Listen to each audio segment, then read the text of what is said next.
17पैकी 6 जागा बिनविरोध झाल्या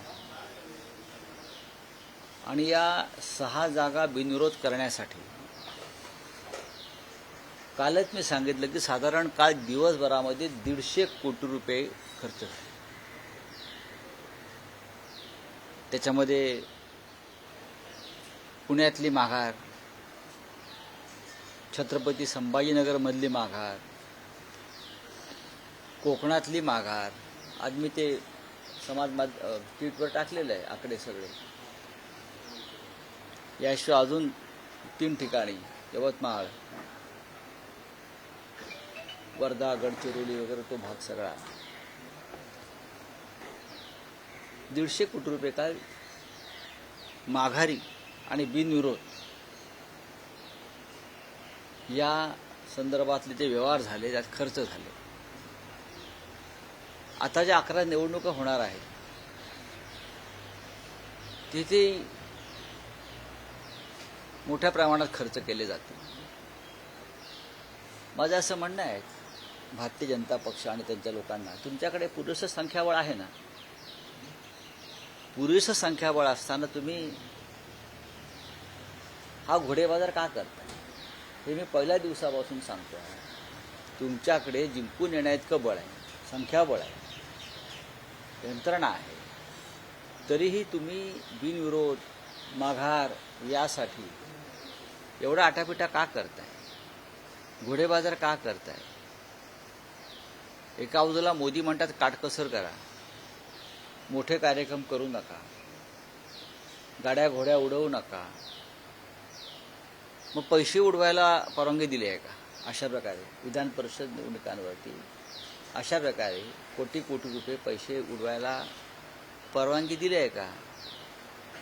कोकणातील माघारीसाठी 25 कोटी रुपये दिले साधारण, त्यातले 15 कोटी रुपये बीकेसीतल्या सॉफिटेल हॉटेलमध्ये दिले. विचारा तुम्ही जाऊन, विचारा, घेणाऱ्यांना आणि देणाऱ्यांना विचारा या निर्लज्जपणावर. संभाजीनगरमध्ये सुद्धा साधारण तेवढीच रक्कम लेनदेन झाली. पुण्यातले तर आकडे आज प्रसिद्धच झालेले आहेत. उमेदवारीच्या बदल्यात उमेदवारी देणाऱ्यांना काय दिलं आहे ते काही कर्ज रूपानं आहे, काही स्थावर मालमत्तेच्या रूपानं आहे. या महाराष्ट्रात हे चित्र जे निर्माण झालं आहे भारतीय जनता पक्षाच्या कृपेने, हे फक्त लोकशाहीला कलंक लावणारं नाही, तर या महाराष्ट्राची प्रतिमा, प्रतिभा, संस्कृती यांना सुद्धा काळिमा फासणारा हा प्रकार आहे. मी वारंवार तेच सांगतो आहे, तुमच्याकडे पुरेसं संख्याबळ नाही तर 5वी संख्याबळ आहे, 5 तरीही तुम्ही हे उद्योग का करताय. तुम्हाला ही नशा जळली आहे का, ही नशा जळली आहे का तुम्हाला. पैसे उडवायचे, पैसे माणसं विकत घ्यायचीच आहेत. लोक पाहतायत आणि आता झुरळं पण रस्त्यावरती उतरायला लागलेलं आहे. लक्षात घ्या, तुम्हाला याचं उत्तर द्यावं लागेल. तुम्ही सुरुवातीपासून म्हणत होतात की संख्याबळ नाही, ही निवडणूक लढता कामा नये, पण महाविकास आघाडीच्या बैठका झाल्या, अनेक उमेदवारांनी आग्रह केले आणि तरीही निवडणूक लढली. तर या उमेदवारांनी व्यक्तिगत स्वार्थापोटी पक्ष नेतृत्वाचा विश्वासघात केला, व्यक्तिगत स्वार्थापोटी आणि पक्ष नेतृत्वाला अंधारात ठेवून या माघार घेतलेल्या आहेत. उमेदवारी घेताना तुम्ही पक्ष नेतृत्वाकडे आलात. मला तर आश्चर्य वाटतं, कोकणातले एक उमेदवार आमचे पूर्वीचे संघ परिवारातले, म्हणजे नीतिमान, नैतिकता वगैरे, मातोश्रीवरती येऊन बाळासाहेब ठाकरे यांच्या तसबिरीच्या साक्षीनं नॉमिनेशन का उमेदवारी अर्ज घेतात. तिथून ते सिद्धिविनायक मंदिरात जातात, सिद्धिविनायकाच्या पायाशी तो उमेदवारी अर्ज ठेवतात, सिद्धिविनायकाचे आशीर्वाद घेतात, कपाळाला सिद्धिविनायकाचा शेंदूर लावतात, काय ते लावतात, प्रसाद घेतात, पिळा लावतात, हिंदुत्ववादी ना, आणि कोकणात जाऊन हिंदुत्वाचा बूच लावतात. सगळे हिंदुत्ववादी एकत्र आले गद्दारीसाठी. फोटो पहा मी टाकलाय. म्हणजे स्वतःला हिंदुत्ववादी समजणारे सगळे सो कॉल्ड हिंदुत्ववादी बेईमानी करण्यासाठी एकत्र आले. कोणत्या वेद पुराणामध्ये अशा प्रकारे बेईमानीला स्थान दिलंय? कोणत्या उपनिषदांमध्ये अशा प्रकारे गद्दारीला स्थान दिलंय? नाही, उमेदवार चोर होते हे माझं काय म्हणणं आहे. अजिबात नाही. नाही. मग काय मला माहित नाही त्याविषयी कोण भाट आहेत किंवा काय ते. जर तुम्ही माननीय उद्धवजींकडून उमेदवारी अर्ज घेऊन दिलात, तुम्ही लढताय म्हणून, तुमच्यासाठी आम्ही शेतकरी कामगार पक्षाशी सतत चर्चा करत राहिलो की त्यांच्या उमेदवारांनी माघार घ्यावी म्हणून. 12:30 वाजेपर्यंत ते उमेदवार माझ्याशी बोलत होते शेका पक्षाच्या उमेदवारांच्या माघारी संदर्भात. आणि तुम्ही साधारण 1 वाजता भाजपच्या एका मंत्र्याबरोबर कोकणातल्या जाऊन माघार घेता. याच्याबाबत तुम्ही आत्मचिंतन केलं पाहिजे स्वतः. त्यांनी आपलं काय चुकलंय. इतरांवरती आरोप करून काय होणार नाही. मुळात मी ह्या संपूर्ण प्रक्रियेमध्ये नाही पहिल्या दिवसापासून, आपल्याला माहिती आहे. तरीही कोकणातल्या जागेसाठी कोणीतरी जिद्दीनं लढण्याचा प्रयत्न करतोय. म्हणून मी त्यात शेवटच्या 2 दिवसामध्ये मी त्याच्यामध्ये थोडा सहभागी झालो की त्यांना मदत व्हावी. पण मी म्हटलं ना की कोट्यावधीचे व्यवहार भारतीय जनता पक्ष, मिंदे गट, अजित पवार गट हे करत असतील, त्यांच्याकडे संख्याबळ असताना सुद्धा, तर मला वाटतं त्यांना ही नशा चढलेली आहे आणि ही नशा उतरताना कठीण आहे. त्यांची हकालपट्टी म्हणजे डोणगावकर आणि बाळामाने यांची हकालपट्टी करून त्यांचा मार्ग अधिक सोपा. नाही, ठीक आहे. बघा की अशी घाण नको. वाटचाल अधिक सोपी. मग आमच्याकडे असून तरी काय उपयोग आहे आमच्या वाटचालीला? तुम्हाला साधी कर्टसी नाहीये, कृतज्ञता नाहीये. मागे घेण्यासंदर्भात पक्ष नेतृत्वाशी चर्चा करावी. शेवटच्या मिनिटापर्यंत आम्ही तुमच्यासाठी प्रयत्न करत होतो, हे चुकीचं आहे. हे त्यांनाही माहिती आहे. त्यांनी अपराध केलेला आहे. निष्ठावंत उमेदवार मिळाले नाही का महाविकास आघाडीला? इतक्या मोठ्या प्रमाणात जर माघार घेतली जात असते. आता एकनाथ शिंदे निष्ठावंत नव्हते का? एकनाथ शिंदे, दादा भुसे, नारायण राणे, छगन भुजबळ, किंवा तिकडे दिलीप वळसे पाटील, हसन मुश्रीफ, हे सगळे निष्ठावंतच होते. हो, काय निष्ठेची किंमत. महाविकास आघाडीच्या बैठका व्हायच्या, जवळपास 2-2, 2.5 तास चर्चा व्हायची. मी त्यात नव्हतो. नाही, तुम्ही नव्हता. ते निरर्थक होतं असं माझं काय म्हणणं होतं. त्याच्यामध्ये मी पहिल्या दिवसापासून हे म्हणत होतो की आपण फार सावधपणे याच्यामध्ये पावलं टाकली पाहिजेत.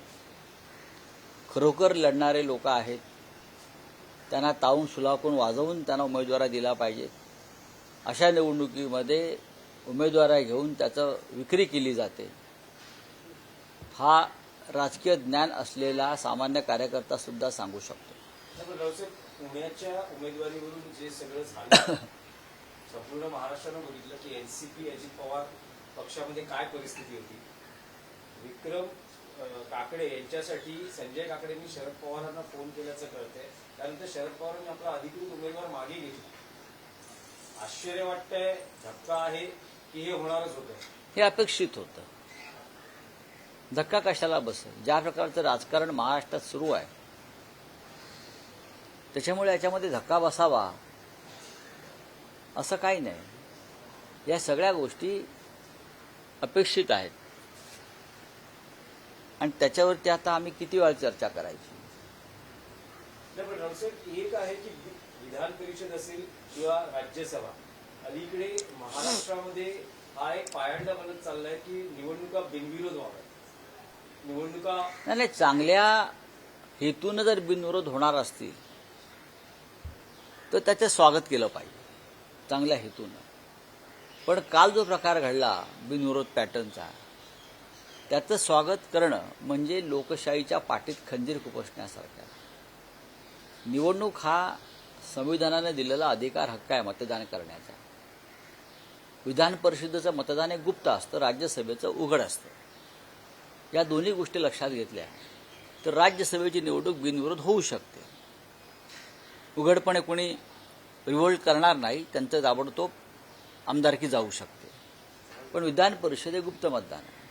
मग भारतीय जनता पक्ष आणि त्यांचे मित्र पक्ष का घाबरले निवडणूक घेण्यासाठी? घाबरायचं कारण काय? तुमच्याकडे संख्याबळ असताना तुम्हाला निवडणूक घ्यायची नाही, याचा अर्थ तुमची मतं फोडली जातील किंवा अनेक मतदार हे सतसत विवेक बुद्धीला स्मरून मतदान करतील म्हणून तुम्ही धमक्या दिल्यात माघारीसाठी. नाशिकला धमकीचा प्रकार झालेला आहे. सोलापूर विधान परिषद मतदारसंघामध्ये काँग्रेसच्या उमेदवाराला धमक्या दिलेल्या आहेत. अन्य ठिकाणी दबाव झालेले आहेत. ह्याची तुम्हाला खरं म्हणजे गरज नाहीये. नवनीत राणा यांनी उपमुख्यमंत्री सुनेत्रा पवार यांची भेट घेतलेली आहे. मग ही का बातमी झाली का? नाही, नाही, ही राज्यसभेसाठी इच्छुक ही बातमी झाली का? तसं असेल तर मला सांगा. जर्नलिझम मी पण करतो. मी जर्नलिझमला आजपासून रामराम करेन. सर, इंडिया आघाडीत बैठकी आधीच फूट पडल्याचं दिसतंय. का? डीएमके 8 जूनच्या बैठकीला उपस्थित राहणार नाही. उद्धव ठाकरे उपस्थित राहणार आहेत का? बघा, डीएमके हे तामिळनाडू विधानसभेच्या निकालानंतरच इंडिया ब्लॉकपासून दूर गेला, त्यामुळे फूट पडले असं म्हणता येणार नाही. त्या बदल्यात आम्हाला टीव्हीके हा एक नवीन मित्र मिळालेला आहे. त्या टीव्हीकेच्या माध्यमातून काँग्रेसचा एक खासदार राज्यसभेत आलेला आहे, प्रवीण चक्रवर्ती. बरोबर आहे. एकमेव जागा जी होती तामिळनाडूची ती टीव्हीकेने काँग्रेसला दिली. त्याच्यामुळे फूट पडली म्हणून काय पर्याय मित्र तामिळनाडूतला इंडिया ब्लॉकमध्ये मला सहभागी होताना दिसतो. हां, आता 8 तारखेच्या बैठकीला शिवसेनेकडून कोण जाईल याबाबत आता उद्धवजी निर्णय घेतील. तुम्ही म्हणतात की फूट पडली नाही, पण पुढच्या काळात जर काही विधेयक ही संसदेत पुन्हा मंजुरीसाठी आली तर कदाचित डीएमके वेगळी भूमिका घेऊ शकते. नाही, बघा, आणि ज्याचा फटका इंडिया आघाडीला बसू शकतो. ज्या पद्धतीनं अमित शहा आणि त्यांच्या लोकांनी तृणमूल काँग्रेसची उभी आडवी फूट पाडलेला आहे, त्यानुसार ते काही करू शकतात. एखादं विधेयक मंजूर करण्यासाठी ते खासदारांचं अपहरण करून 5-25 किंवा त्यांना तुरुंगात टाकून सुद्धा विधेयक मंजूर करू शकतात. तेवढी त्यांच्यामध्ये आज क्षमता मला दिसते. महाराष्ट्र पॅटर्न जो शिंदेचा एकूण सत्ता स्थापनेचा होता तो आता पूर्ण देशात लोकप्रिय होताना पाहायला मिळतो. आणि भविष्यामध्ये जगात सुद्धा वापरला जाईल. फ्रान्स, अमेरिका, इंग्लंडमध्ये जर सरकार येत नसेल आणि विरोधी पक्ष मदत करत नसेल तर अमित शहाना तिकडे बोलवून किंवा त्यांच्या लोकांना त्या देशामध्ये बोलवून हा काय महाराष्ट्र पॅटर्न आहे याच्यावरती आंतरराष्ट्रीय स्तरावर युनोमध्ये चर्चा केली जाईल. सर्वच महाविकास आघाडीमध्ये सर्वच उमेदवारांनी अर्ज मागे घेतलेला पाहायला मिळतो. कुठेतरी निरुत्साह किंवा समन्वयाचा अभाव हा दिसतोय का महाविकास आघाडी? 11 ठिकाणी निवडणुका कशा करतायत? मग सर्वच जे आपण म्हणताय, मग 11 ठिकाणी निवडणुका का होत आहेत? महाविकास आघाडीचेच उमेदवार आहेत ना. आता नागपूरला अतुल लोंढे पाटील लढतायत ना जिद्दी. सोलापुरामध्ये काँग्रेसचे उमेदवार आहेत देशमुख, वसंत देशमुख, ते लढतायत. अनेक ठिकाणी आहेत असे उमेदवार आमचे उभे. वारंवार अशा घटना पाहायला मिळतात. पुण्यामध्ये सुद्धा भास्कर जाधवांना गळा लावण्यासाठी कुठेतरी रसिकेल महायुतीमध्ये देखिए, इंडिया गठबंधन की एक महत्वपूर्ण बैठक दिल्ली में 8 जून को है.